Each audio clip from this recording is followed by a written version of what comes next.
would it not be much more efficient if we get more into development of molecules specifically suited for a subgroup?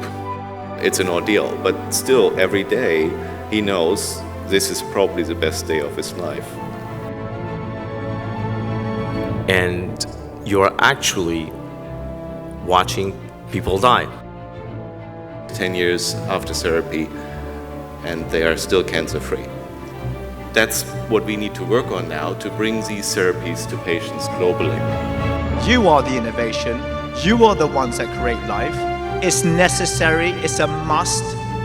You have to see it through. For the patients, we must do better.